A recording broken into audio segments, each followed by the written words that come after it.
From JBS Studios in Greater New York, this is the JBS News Update with Teisha Bader. I'm Teisha Bader with the JBS News Update for Thursday, September the 20th, 2018. A delegation of senior IDF officials traveled to Moscow today to brief Russian officials on a deadly incident earlier this week. On Monday night, Syrian air defenses accidentally shot down a Russian military plane over Syria, killing 15 Russian troops on board. The IDF said that before the incident, its fighter jets had targeted a Syrian military facility that was about to transfer lethal weapons to terror group Hezbollah in Lebanon, saying these weapons were meant to attack Israel and posed an intolerable threat against it.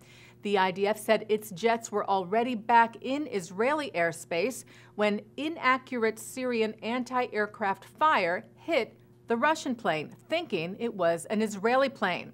Initially, the Russian Foreign Ministry accused Israel of using the Russian plane as a shield, and the Foreign Ministry summoned the Israeli ambassador to Moscow over the incident. Israeli Prime Minister Benjamin Netanyahu spoke to Russian President Vladimir Putin over the phone and expressed regret over the loss of life, but stressed that Syria was solely to blame. The IDF delegation will present all its information and its findings in Moscow today. And the Prime Minister today led a memorial ceremony at Mount Herzl Military Cemetery in Jerusalem, marking the 45th anniversary of the Yom Kippur War. Speaking at the memorial, Netanyahu said Israel must take every effort to prevent war. But if war is forced upon us, he said, we will act with full force against those who are seeking to kill us. U.S. Ambassador to Israel David Friedman expressed his outrage at the Palestinian Authority for its continuing policy to pay stipends to the families of Palestinian terrorists who carry out attacks against Israel. Taking to social media today about the murder last week of American-born Israeli Ari Fold. Friedman wrote on his Twitter account that the Palestinian Prisoner Affairs Commission has confirmed that the family of the terrorist who murdered Ari Fold is eligible to receive a monthly salary as compensation for his incarceration. Friedman tweeted, "This practice is unconscionable and must stop if there is to be any hope for peace."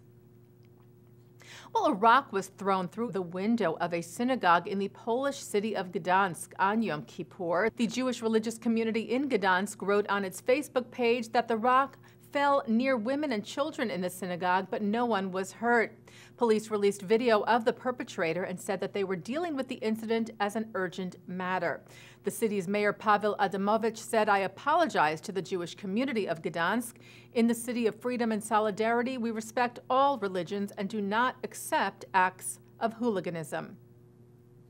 A makeshift explosive device was found taped to a headstone in a Jewish cemetery in New Jersey on Sunday. The Essex County Bomb Squad defused the device at the B'nai Abraham Cemetery in Newark, and police said the way in which the device was constructed was not actually capable of exploding. CEO of the Jewish Federation of Greater Metro West, Dov Ben Shimon, said there is no indication at this time that the device was targeted as a bias or hate crime incident, but we will be following up with our law enforcement partners at Homeland Security to advise them of the incident. The Times of Israel reports that a professor from the University of Michigan refused to write a letter of recommendation for a student who wished to study in Israel. The report cited an email the Times of Israel obtained this week that associate professor in the university's Department of American Culture, John Cheney Lippold, told a student looking to study for a semester abroad in Israel that he could not sign such a letter for her, writing, "As you may know, many university departments have pledged an academic boycott against Israel in support of Palestinians living in Palestine. This boycott includes writing letters of recommendation for students planning to study there." The University of Michigan does not participate in a boycott of Israeli institutions, and just last November it rejected a BDS student resolution, saying that it strongly opposes any action involving the boycott, divestment, or sanction of Israel. CEO of the Anti-Defamation League, Jonathan Greenblatt, slammed the professor's actions, writing on Twitter that a student striving to learn and further their education should never be a victim of political bias. He wrote the university needs to publicly clarify it opposes the academic boycott of Israel. And changing gears now, some entertainment news. The 70th annual Emmy Awards were held Monday night, honoring television's best. Among the Jewish winners, veteran actor Henry Winkler received his first ever Emmy for Best Supporting Actor on the HBO show Barry.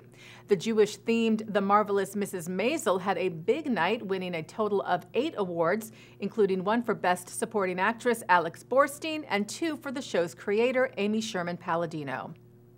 Taking a look now at our programming for tonight on JBS for Thursday, September the 20th. At 7 o'clock, it's a panel discussion on objective journalism from the 2016 JFNA General Assembly in Washington with Lauren Marco, Joshua Runyon, and Marshall Weiss, moderated by Gary Rosenblatt of the Jewish Week. At 8, a look at Israel in the media with Israeli Consul for Media Affairs in New York, Almog Eligis. Then at 8:30, a discussion on the limits of free speech on college campuses. At 9 tonight, Mark Golub sits down with Aryeh Green, who served as policy advisor for Natan Sharansky and who met with top Palestinian activists. He analyzes the reasons why so many American Jews are critical of Israel.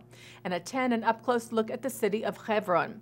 Coming up right after this newscast tonight at 6:30, it's the Debka File. And that's the JBS News Update for Thursday, September the 20th, 2018. I'm Teisha Bader.